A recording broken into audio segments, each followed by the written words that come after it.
Good afternoon. My name is Maureen Mollahan. I'm the Assistant Dean of Development and Alumni Relations for BU's Wheelock College of Education and Human Development. Thanks very much for attending. We're thrilled to have you with us. I'm going to cover a couple of housekeeping things. We are recording this session, so if you'd like to have a link later afterwards to share or to review, please just let us know and we're happy to send that to you.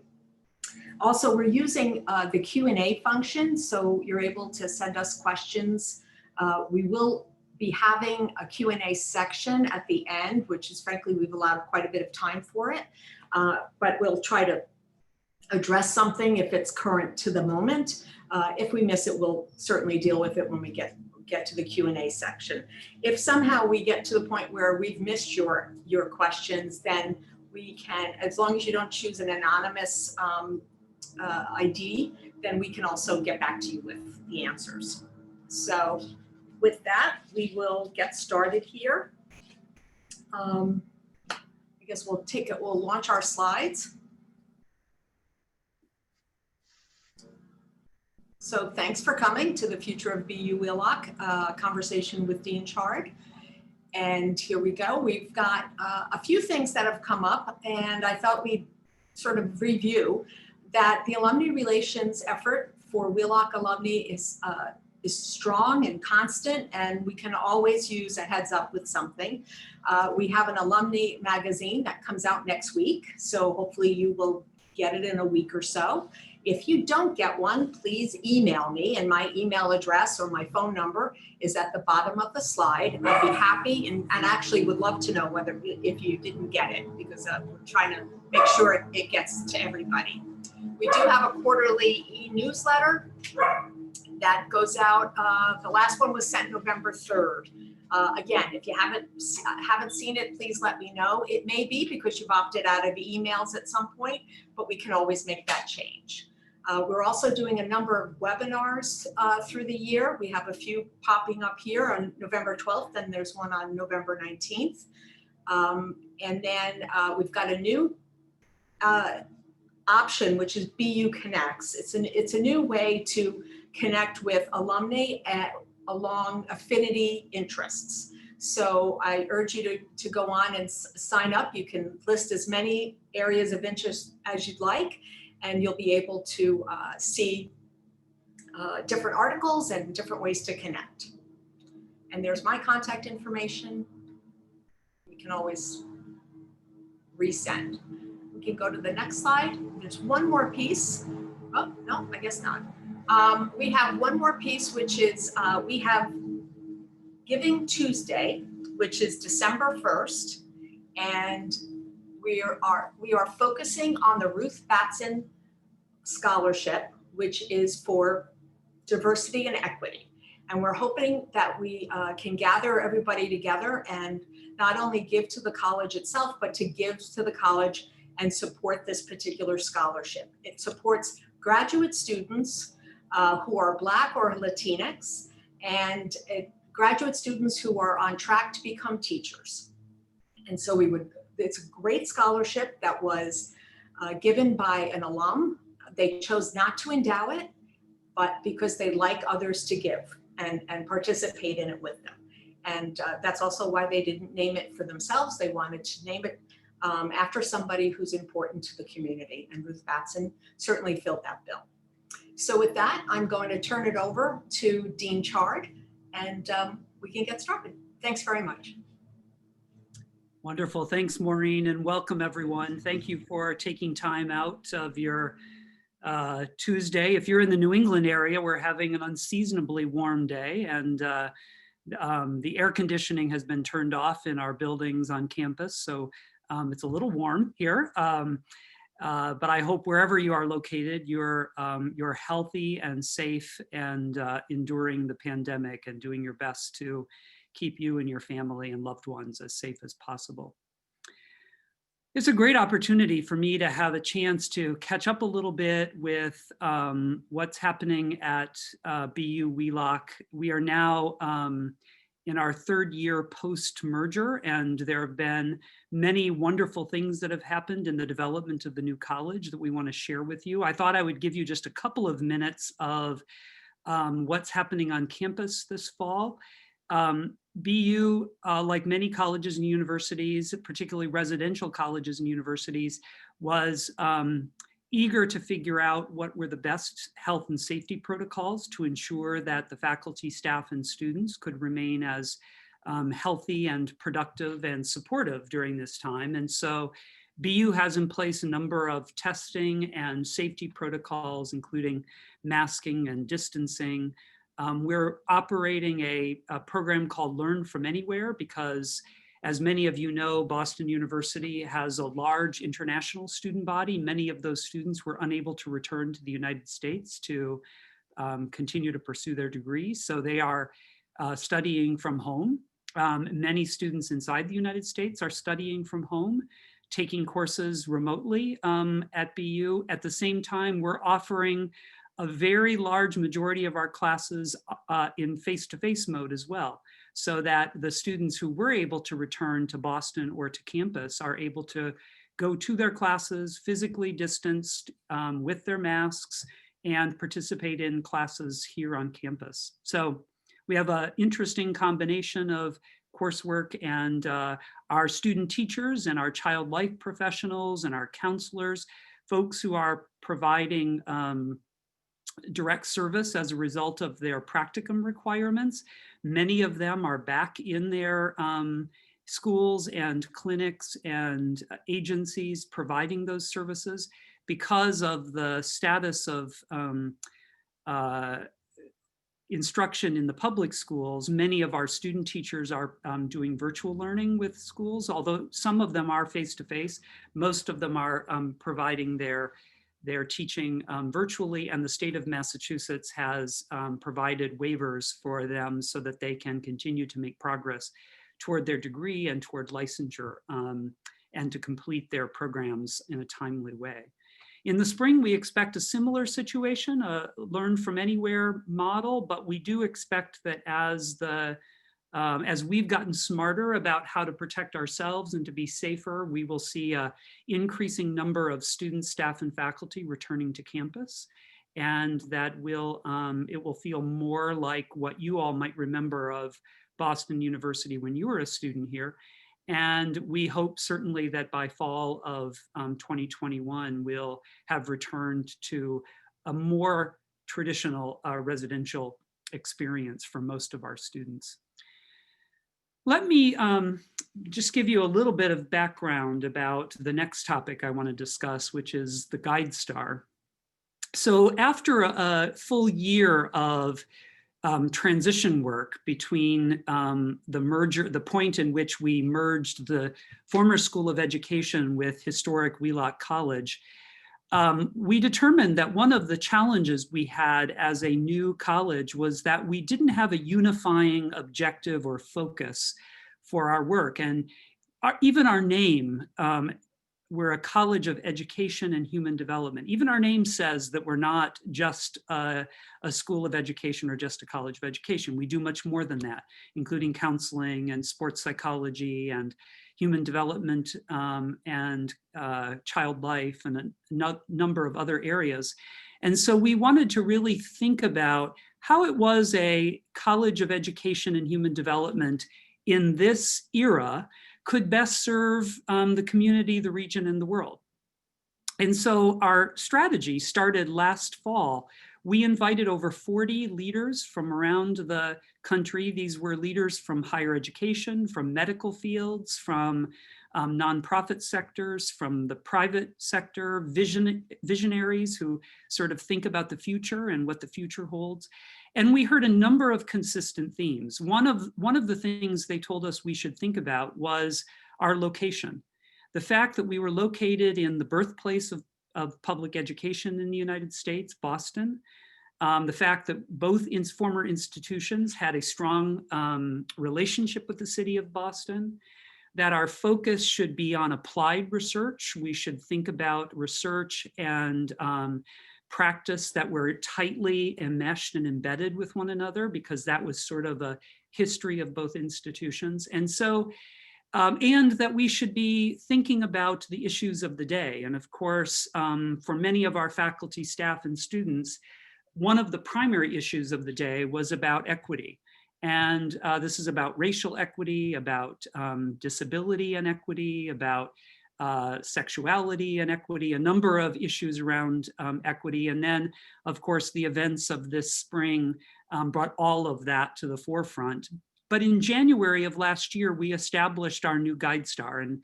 And this is what the college sees as its primary unifying focus.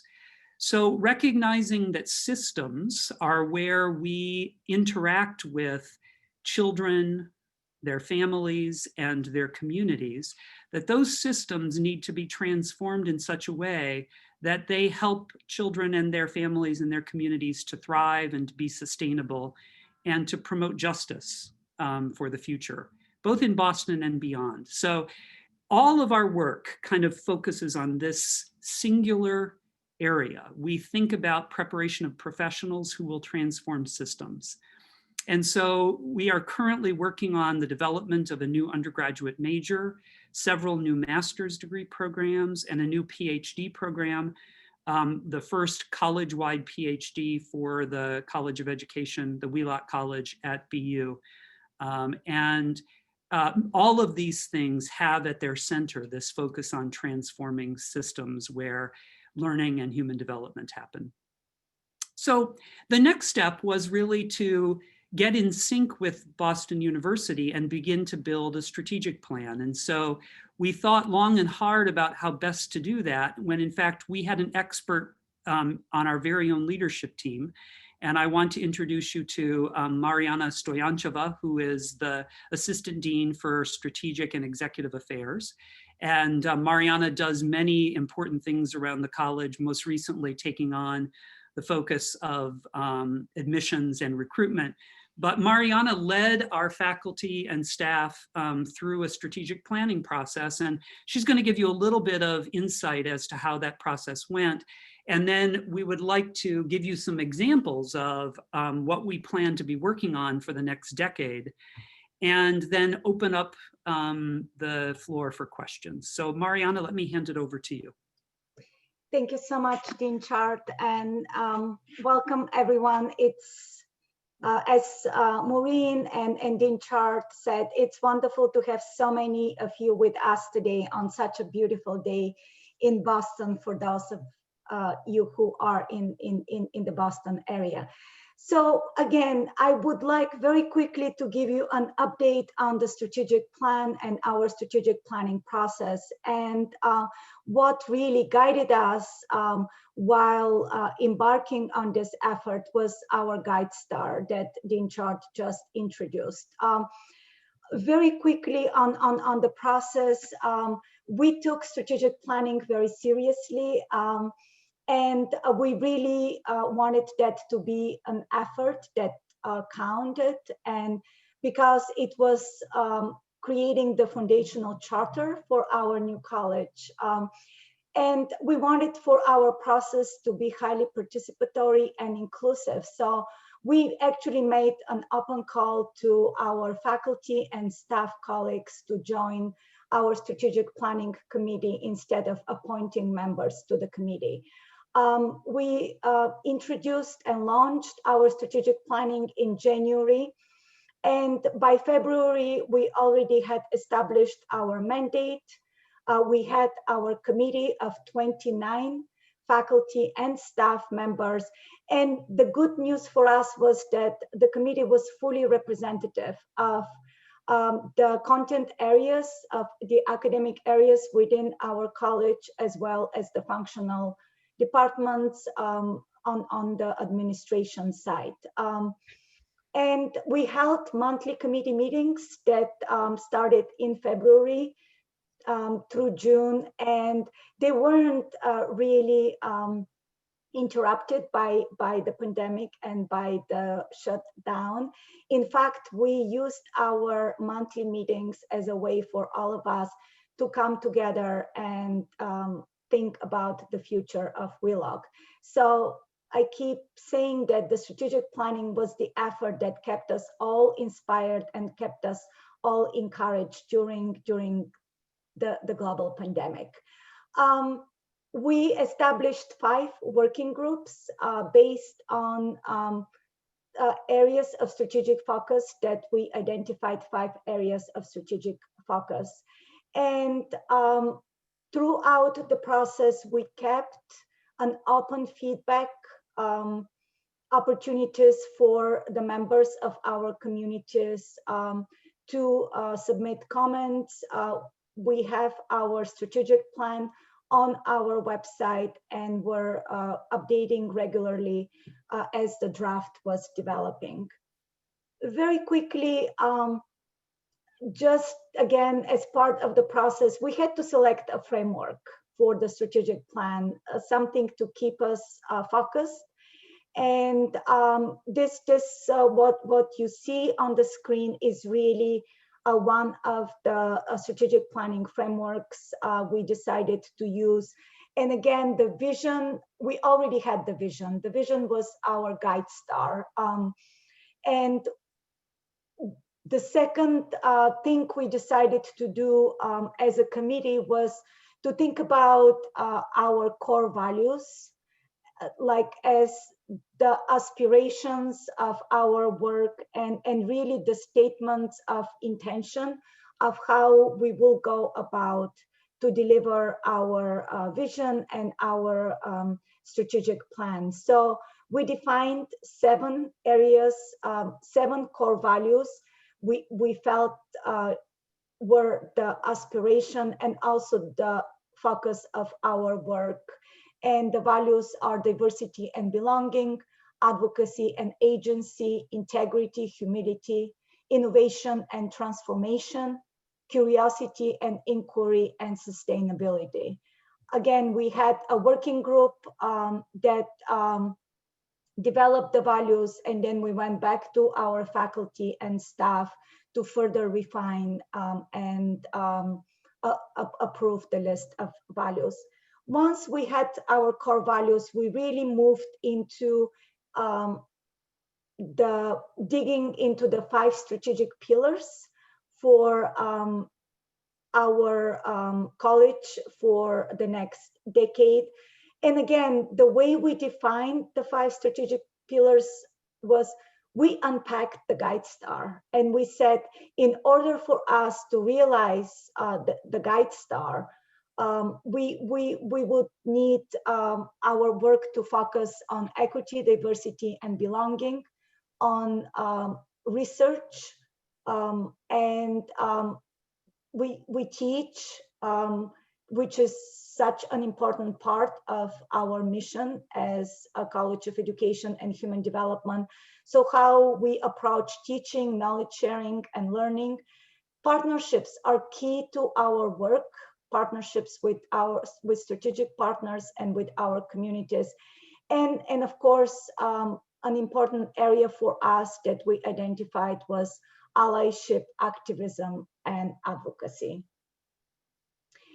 And once we had the 5 pillars, we spent most of the spring working in the 5 strategic, in the 5 working groups to further define each area of strategic focus and come up with a list of strategic objectives, and also dig even deeper and come up with, develop SMARTY goals to achieve, that will help us achieve each objective.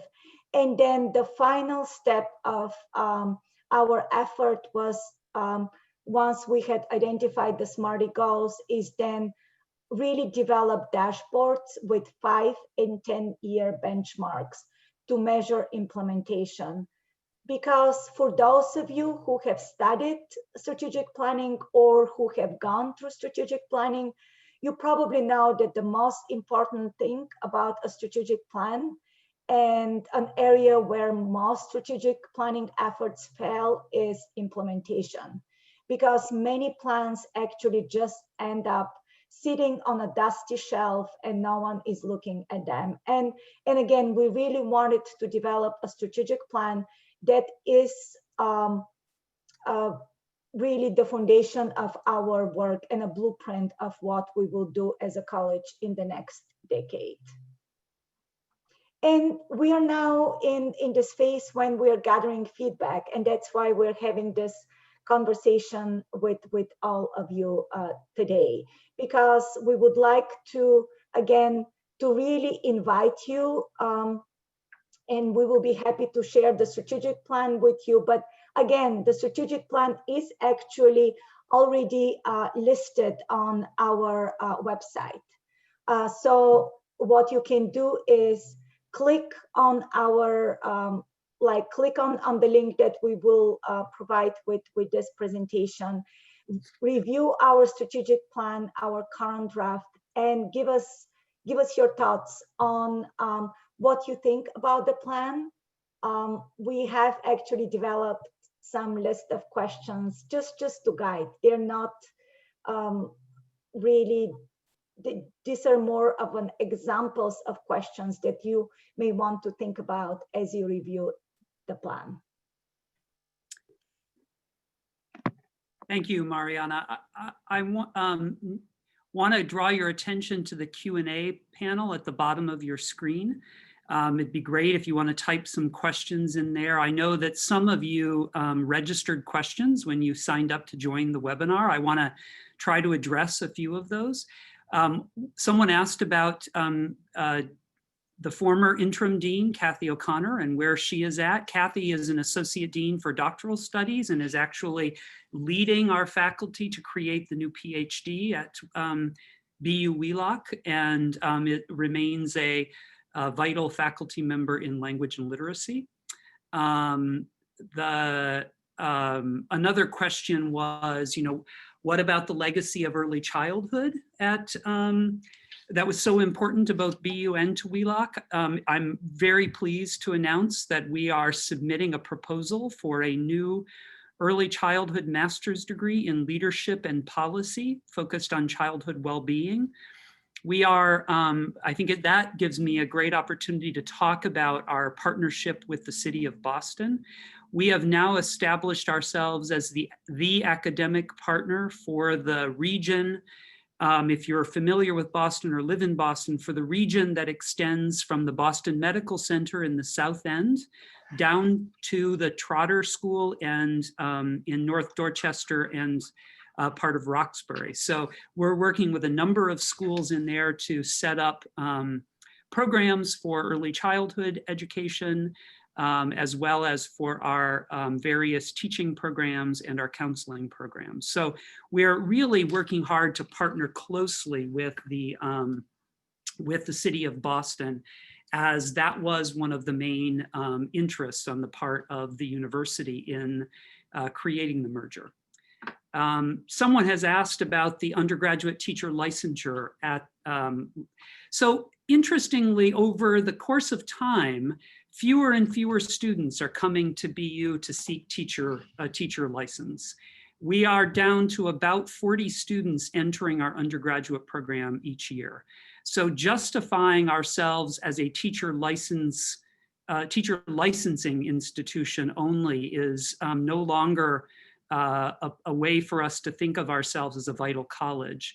So what we're doing is building, what we've noticed from our discussions with young people is they don't know if they want to be a teacher when they enter university. That could be their interest, but they may have other interests related to human service professions.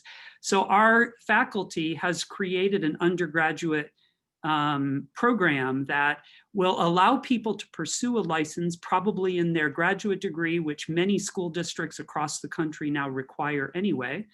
And it also gives them a chance to sample a number of other experiences across the city of Boston, working in nonprofits, rehabilitation centers, clinics, homeless shelters, those kinds of places where they can get other kinds of experiences to help them understand the full range of potential human service professions they might pursue. There's a question about the enrollment. So our enrollment numbers at the undergrad level, as I just mentioned to you, first year, first semester, we get about between 40 and 50 students per year. And that number could go up with the development of our new undergraduate major. At the graduate level, it's much more robust. We have a number of strategic partnerships with public school districts, private school districts, charter schools, as well as other agencies that we work closely with in child life, as well as in counseling, career counseling, sports psychology, and a number of other areas. So our graduate programs are far more robust than our undergraduate programs, which we understood at the point of the development of the new college. Other questions that were raised, I think, include questions around sort of our future in research. As a part of a research comprehensive university, we believe that creating knowledge as well as applying that knowledge to the preparation of professionals is absolutely critical to our future. So a number of our new faculty hires are people who are themselves active researchers. We've gone from $5 million in externally funded research in 2019 to almost $9 million last year. We anticipate that to grow even further as our faculty grows. We hired 5 new faculty members last year in a wide range of professional areas, including TESOL, education policy, teacher education policy, as well as sports psychology and a number of other areas. Another question that was raised by some of you had to do with our relationship with the School of Social Work. As many of you know, the historic Wheelock College had a social work program that was merged with the School of Social Work at BU, which is a graduate school. And we do have a number of joint degree programs with the School of Social Work in education, particularly in special education. And of course, we have a number of close colleagues in the School of Social Work that we keep in very close contact with. I think they're doing very well. One of our former faculty members at Wheelock College is now the Associate Dean of the School of Social Work. So they've even taken on leadership positions in the School of Social Work. We do have, I'm answering now some of the questions you're posting in your in the Q&A. We have graduate programs in counseling psychology at the master's level as well as at the PhD level. And those are, the PhD is accredited by the American Psychological Association. It's a very rigorous PhD program. The master's programs are some of our more popular counseling programs. A question was asked about how many Wheelock versus SED grads are on the University Advisory Council. I have no idea, Arlene, what you mean by this question, so you might need to give me a little more detail there. Ted Ladd asks, have the economics of higher education changed irrevocably? And if so, how will this change BU and Wheelock? Thanks, Ted. It's great to see you on the call. Yes, I think the economics of higher education will, I think, increasingly be challenging. As many of you know, if you follow the news in higher education, a number of colleges and universities have closed or have merged here in the Boston area, but certainly across the country. I think our merger of Wheelock and BU School of Education remains in the last few years one of the few successful mergers. And what we're likely to see, I think, in the future is a need for some changes made at the governmental level around student loans, but I also think a lot of colleges and universities are both trying to raise private support. Here at BU this fall, we became a meet all need institution. So if you get accepted into BU as an undergrad and get grants from the federal government, BU covers the remaining costs of your tuition. So the point was to make BU as accessible as possible.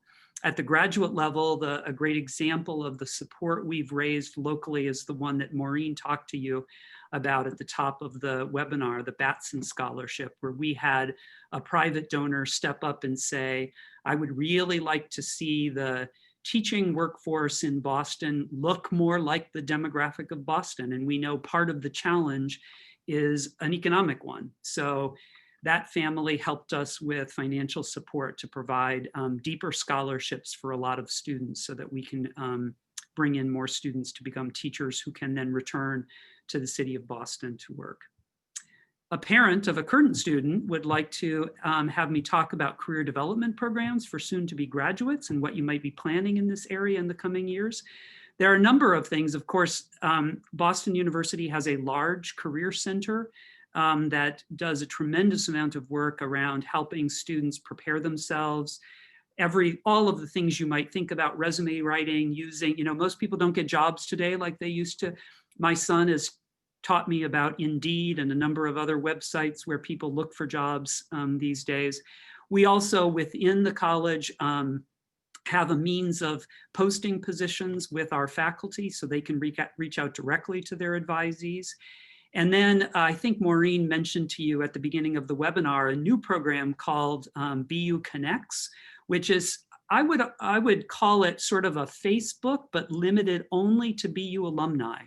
And so all students who are graduating will be encouraged to be part of BU Connects, just like our alumni are encouraged to be part of BU Connects, and it will allow people to post positions there that they may be looking for, searching for, so that students graduating from BU Wheelock, for example, will see those positions and be able to reach out and learn more about them directly.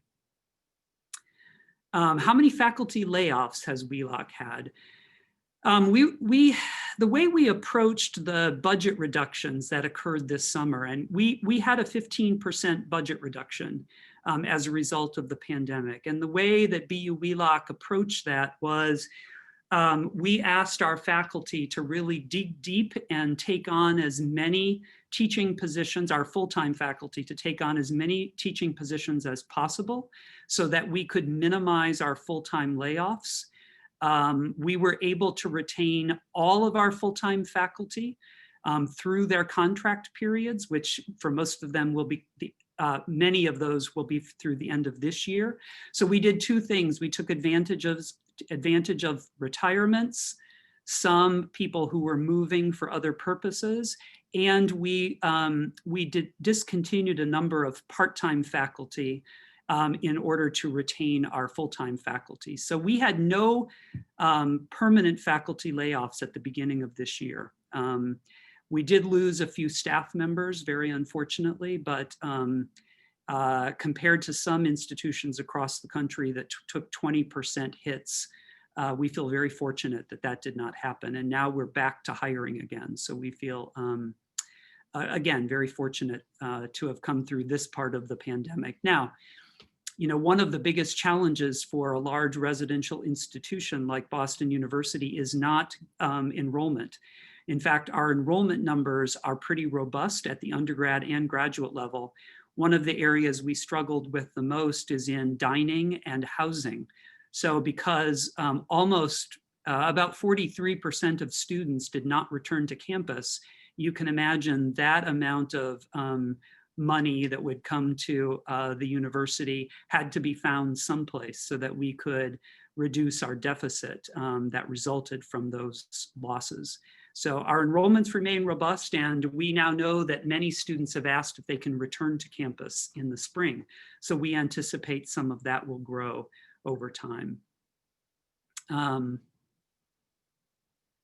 Sorry, there's so many questions. I'm going to call on my colleagues to draw things out. First, go ahead. There have been a couple of questions about the status of the Wheelock campus and facilities. Oh yeah, yep. In fact, I just had lunch on the lawn of the Hawes campus, the campus in Brookline, what is referred to as the Whiteman House. All of the Wheelock campus on the Riverway and in Brookline remain part of Boston University. They are, the residences are being used. Peabody Hall, for those of you who may have lived in Peabody Hall over the years, has been converted to a graduate residence hall and is fully occupied. The buildings are being used for Wheelock faculty in some cases. The Earl Center is still located on the Fenway campus. The Wheelock Family Theater is still operating out of the Fenway campus. So it is still a very vital part of BU. The Hawes campus during the pandemic is actually being used for a lot of teaching.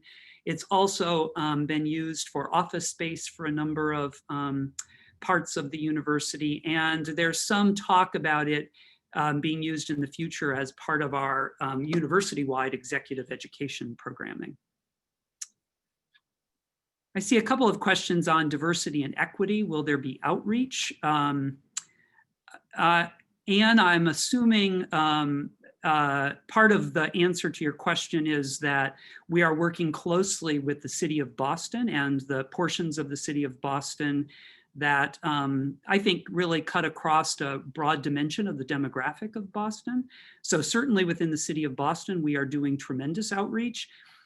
We've been in discussions with the Native American populations in parts of the country. We've been contacted by folks in South Dakota on the Redbud Reservation about early childhood support. We'd love connections with Native American populations in the state of Massachusetts. If anyone has connections directly for us, please reach out. We'd love to have further conversations about ways we might work in other areas. Other trends and questions, Mariana, that you see? So Arlene did explain, so basically her point was that over the years, SED or Wheelock was not represented on the university advisory council. So I think her question was whether there is now any representation at all. If the advisory council you're referring to, Arlene, is the Board of Trustees, there are two members of the Board of Trustees who are, I would say, affiliated with Wheelock. They are former trustees from Wheelock College, but the Board of Trustees at BU is not, it is not a representational board. It's a governing board, which means it has no official representation for any school or college. I hope that makes sense. I have a Dean's Advisory Board, which includes about 15 people who are former students, alumni, and supporters specifically of BU Wheelock. And they represent both historic Wheelock College as well as the former School of Education here. How many part-time adjunct faculty were laid off? I don't have the exact number for you, Martha. A number of them were slated to be laid off and then were rehired in August as we got our enrollment numbers. But I think the number is somewhere around maybe about 30 people were not asked to teach in the fall. So there is another question about the EDD offerings, and since we have now introduced the PhD in educational studies, the question is, does that mean no EDD? And then I'm reading the question. I have heard to get tuition remission to do PhD part-time, which was a reason for EDD. How many doctorates and what kinds will be offered for staff part-time and full-time fellowships for non-staff? Got it. So the PhD is a full-time degree. It is entirely funded by Boston University, and you may not be in that program part-time. There is an EDD program currently in pre-K to 12 leadership, and that is a brand new program that we launched a year ago with a full slate of students. There are other EDD programs, those are considered professional doctorates, that are being considered and proposals being developed now in areas like higher education and education studies. But currently we are not admitting any EDD students except to the pre-K-12 program. Educational technology was closed at BU a number of years ago. That happened prior to the merger with Wheelock. We have a group of faculty who are exploring the development of an education technology and entrepreneurship program. We believe that there are students who are very interested in working in education tech industry. And we have Emmy nominated tech designers on our faculty and faculty who work very much with the MIT Media Lab and other places focused specifically on educational technology. So we certainly plan to propose programs into the future. I think one of the things for many of you who are alumni of either SED or Wheelock, one of the things that's challenging is to come back and not see things exactly the way they were when you were here. But in fact, that's the lifeblood of a human organization, is change and reinventing itself and understanding what people need at the time. And so that's what this strategic plan is that Mariana talked to you about, is creating a path for our future.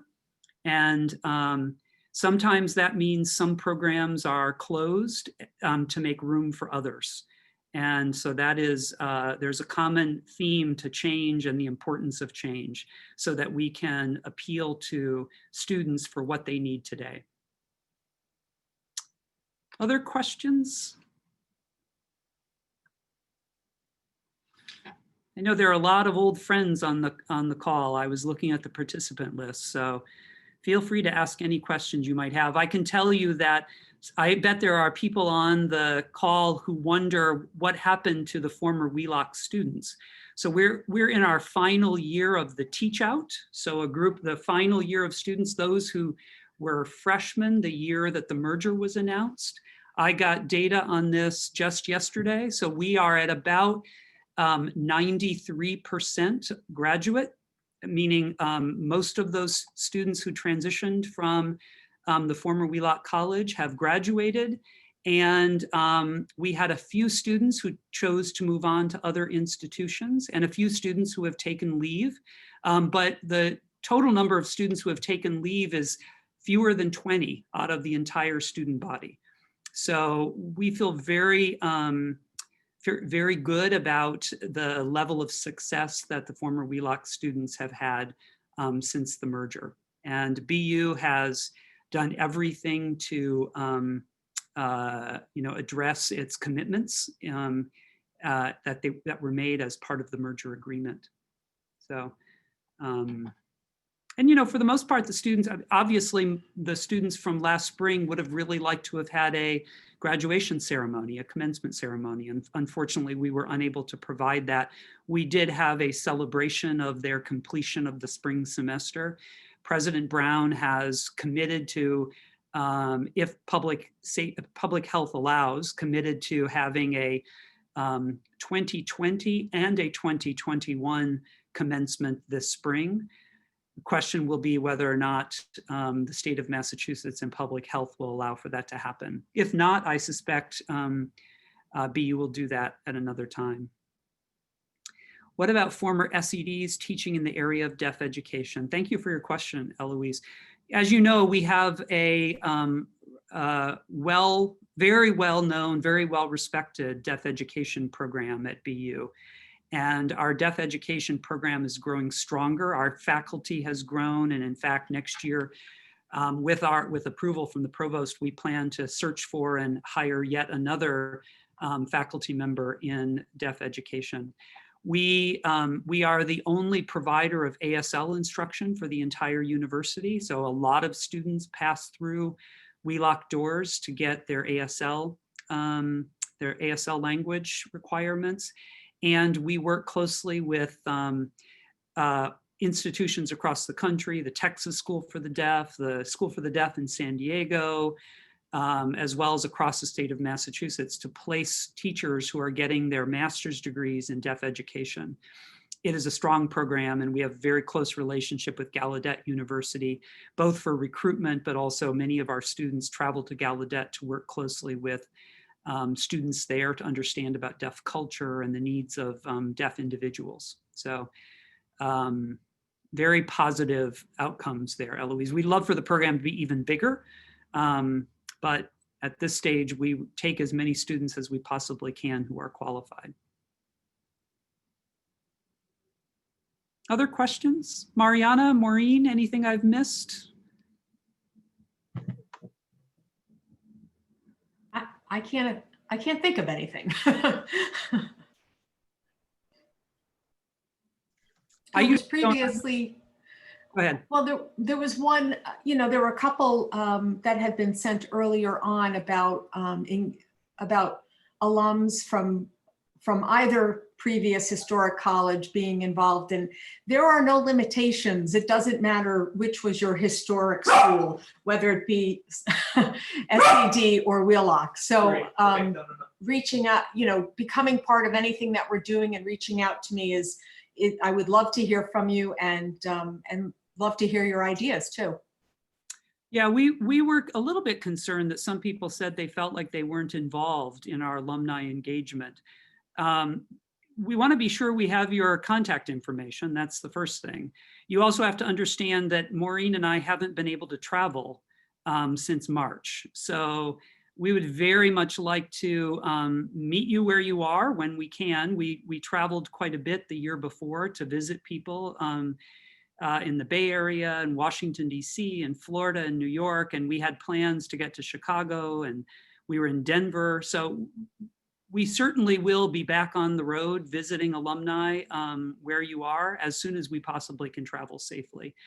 In the meantime, these webinars that Maureen announced, the social justice and equity webinars, you're welcome to join any of those. We'd love to have you involved in those. I think they're tremendously interesting. I also think that there will be more of those. We're eager to do more of those throughout the spring semester. We do plan an alumni forum again this year in the spring. We have to move that, of course, virtually in the short term, but we certainly would like to invite you all to that. Someone asked if there were a lot of former Wheelock alums involved in this call. The answer is yes. I recognize many historic Wheelock alums on this call, as well as supporters and former parents. So please let us know if there are other ways you would like to engage. Check out BU Connects if you're a social media person. There's a lot of folks there you can connect with. I'm going to answer a few more questions that people have now asked. Someone asked about the future of the Wheelock Theater. The Wheelock Family Theater is now part of the College of Fine Arts. So it's being administered under Dean Harvey Young. The staff at the Wheelock Family Theater is the same staff that was there when the merger occurred. They are now back to offering education courses at the Wheelock Family Theater. I think they're virtual currently, but once the pandemic subsides, I think they will be back in business offering a full program of shows as well as outreach and education as they have done in the past. And a number of former Wheelock staff and faculty, including myself, serve on the Wheelock Family Theater board. So very proud of what the Wheelock Family Theater does. Someone asked about the former Kent Street, the President's House, and the Colchester properties.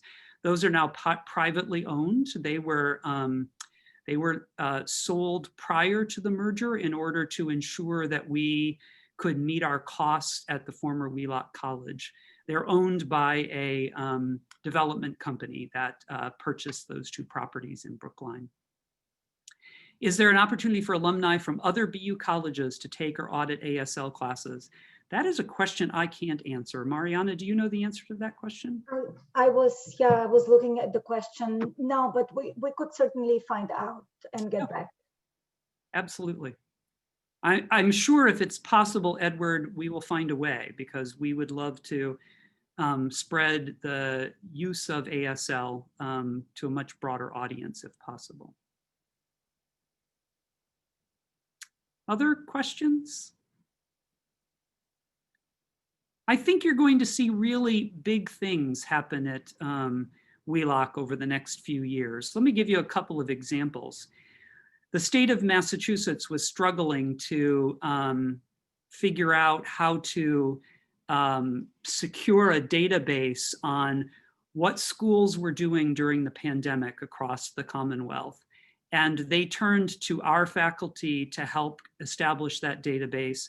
And our faculty, working closely with the new faculty of computing and data science, released that database today. And the Lieutenant Governor and Governor announced it as part of their daily updates at the State House. So we are trying hard to position ourselves as both a research and an important practice-focused institution for the state of Massachusetts. This year, we were ranked number 39 in the country in terms of our university ranking as a College of Education and Human Development. We are the 10th highest ranked private college of education in the United States. And we only see those rankings as they represent quality of our students, our faculty, and our staff. We only see those rankings growing. So I think you're going to be very pleased with sort of our quantifiable characteristics, but also if you can attend our alumni events. We have had in the last several years 2 of Massachusetts Teachers of the Year receive the Teacher of the Year award.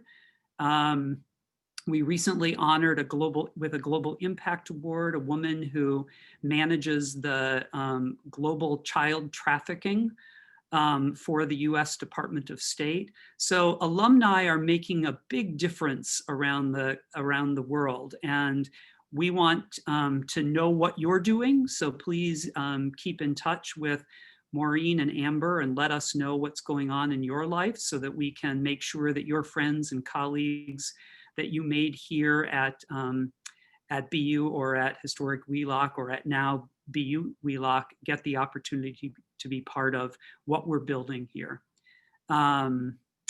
Jonathan says he enjoyed and benefited from a spirit of collaboration, incredible flexibility in designing his program. I don't think that will be sacrificed, Jonathan. The educational media program is gone. It was not here when the merger occurred. So we have an opportunity to rebuild something in the area of education, technology and education entrepreneurship, which we think Boston's a great place to do that. So stay tuned, Jonathan. We may call you and see if you want to help us brainstorm about how to make that a really terrific program. Well, I want to thank you all again for being here. I want to ask you to, if you have the time and interest, to review our strategic plan, give us feedback. We are in an important feedback phase. You know, unlike a lot of strategic plans, this one is really a founding document for us. It really will set the course for our next 10 years and will help guide our budgeting, our hiring, as well as the kind of work we do with schools, clinics, and agencies in the next several years. So we look forward to more opportunities to talk with you and give you updates about all the wonderful things we're doing here at BU Wheelock. I want to end with one interesting little tidbit, which I think for many of the historic Wheelock and historic SED folks will find quite interesting. Prior to an earlier event, I was trying to find information about the Spanish flu in 1918 and how BU and Wheelock were dealing with the pandemic back in those days. And I was unable to find any information about it. In fact, there was very little news made about it in any of the yearbooks or anything. But as I was searching, I found a very interesting bit of information. In 1920, the BU School of Education hosted a semester-long program on the development of early childhood education. And the primary lecturer for that event, for that semester-long event, was a woman named Lucy Wheelock.